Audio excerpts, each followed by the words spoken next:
সুপ্রিয় এলাকাবাসী, আপনাদেরকে অত্যন্ত একটি দুঃখজনক ঘটনা জানাতে যাচ্ছি। দিনের বেলায় হরি হরি, রাতের বেলায় গরু চুরি। আসলে কোন জায়গাটায় চুরি হয়েছে সেটা আপনাদেরকে আমরা দবির আলী নিউজতে দেখাবো, সাথেই থাকুন। আসসালামু আলাইকুম, কি নাম আপনার? মোহাম্মদ বজলুল করিম। গতকালকে যে রাত্রে যে আপনার বাসায় ডাকাতি হয়েছিল, আসলে কিভাবে আপনারা ঠিক পেয়েছিলেন শাশুড়ির কাছে শুনলি ভালো হয়। আমি বলেন কি অবস্থা গতকালকের ঘটনা? কালকে হচ্ছে ঈশান নামাজ পড়ার পরে আমরা শুয়েছিলাম, জি, খাটের উপরে শুয়েছিলাম। আর আমার নাতনি ছিল, জি। আর আমার বাড়ি থাকে মেয়েটা, ওই মেয়েটা আমার বাসায় থাকে রাত্রে। আমার বাসায় কেউ থাকে না বলে ওকে আমার বাসায় রাখি রাত্রে। তা এখন শুয়ে আছি, আমি হঠাৎ করে দেখি মানে 8-9 জন ছেলে, জি, মানে অল্প বয়সের, বেশি বয়সও না, মাঝামাঝি সব বয়স, ওরা একসঙ্গে 8-9 জন ঢুকছে আমার ঘরে। ওরা ঘরে ঢুকলে ওদের হাতে হ্যান্ডকাপ আছে, বলছে আমরা থানা থেকে আসছি, প্রশাসনের লোক। হ্যাঁ, পুলিশের লোক, আমরা হচ্ছে আপনার ঘরে লোক ঢুকেছে। আমার ঘরে লোক ঢুকেছে, কিভাবে আমার ঘরে লোক ঢুকে? আমার বাসায় ছেলে নেই কেউ, আমার বাসায় কোনো পুরুষ মানুষ নেই, আপনারা এভাবে তো ঢুকতে পারেন না। আমার ভাসুর আছে, আমি ডাকি ওনাকে, তারপরে আপনারা হচ্ছে ঘর সার্চ করে নিন। মানে ওরা আমাকে মানে তাড়াতাড়ি দিয়ে এটা হেনস্থা করার চেষ্টা করছে। মামার বাড়ি কি, এটা হচ্ছে কি দুলো ভাই কি আর কি মারছেন বলে আমাদের সরাই দেয়। দিয়ে ওরা ওদের মতো ওরা ঘর তল্লাশি শুরু করে তল্লাশি অনেকক্ষণ থেকে ধরে তল্লাশি শুরু করে। এক পর্যায়ে নিচতলা যখন তল্লাশি শেষ হয়, তখন ওরা আবার উপরে যায়, দোতলায় যায়। দোতলায় যখন যায়, আমার এখান থেকে আমার চাবিগুলো সবই ওরা নিয়ে নিয়েছে, তালাটাও টিপ দিয়ে ফেলে দিয়েছে।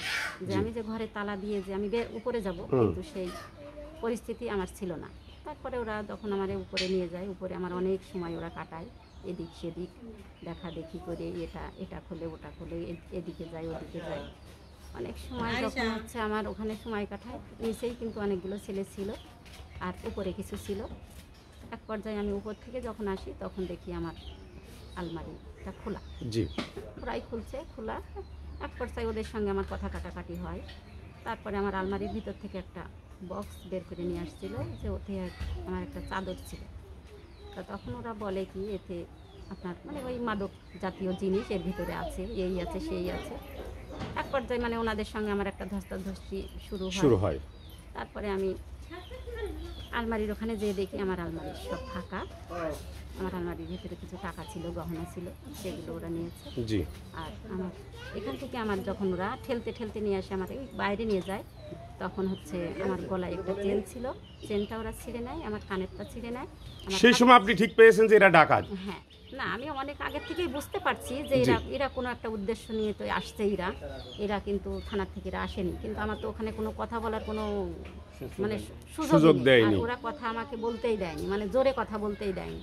আর ওদের হাতে একটা ছুরি ছিল, বড় একটা ছুরি ছিল। তারপরে হচ্ছে প্যাকেটে কিছু কি মালজাল ছিল তা তো জানি না। ওরাই বলা বলি করছিল কি মেশিন বের করবো, এই সেই মানে ইত্যাদি বলছিল। তারপরে এক পর্যায়ে যখন আমার সঙ্গে আলমারির ওখানে কথা হলো, তখন ওরা আলমারির ওখান থেকে ঘাট ধাক্কাতে নিয়ে আসে, আমার এখানে ধরে ওরা আমার ওই বাইরে নিয়ে যায়। তখন ওখানে নিয়ে যেয়ে ওরা আমার গলার থেকে চেনটা ছেড়ে, আমার কানের টাকা ছেড়ে, হাতের চুড়িটা খুলে আমাকে ধাক্কা মেরে ফেলাই দিয়ে ওরা চলে যাওয়ার। হ্যাঁ, ওরা তখন চলে যায়। তখন আমি ওই ডাকাত বলে যখন চিল্লায়, তখন এই আশপাশের লোক হচ্ছে জড়ো হয়। হ্যাঁ, জড়ো হয়। আর আমার এই যে নাতনি ছিল, আমার ছোট মানে ক্লাস 6-এ পড়ে, আর আমার বাড়ির যে মেয়েটা থাকে ও হচ্ছে ক্লাস 7-এ পড়ে। ওরা দুইজন তখন আবার বেরিয়ে আমার এই ভাসুরের ওখানে গেছে, যে আমার নানুকে ওরা ধরে নিয়ে গেছে। তারপরে পাশের বাসায়ও গেছে, কিন্তু যখন এরা গেছে তখন পুরো এলাকা হচ্ছে শুরু হয়ে গেছে। তখনই মানে মোটা এখানে আপনারা ধরছিলেন কয়জন?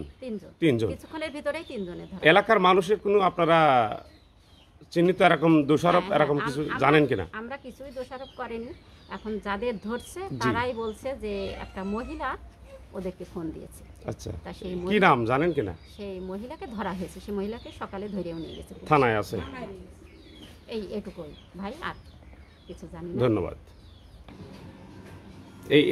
এইটা খুলছিল তাই না? এর ভিতরে থেকে সব তছনছ করেছে। ওই পাশে চলেন।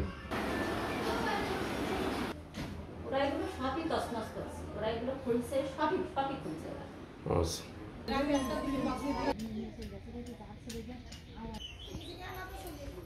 দর্শক আপনাদেরকে আমরা একটু দেখাই, চোর ঠিক এই পাশ দিয়ে এসেছে এবং এই পাশ দিয়েই বেরিয়েছে।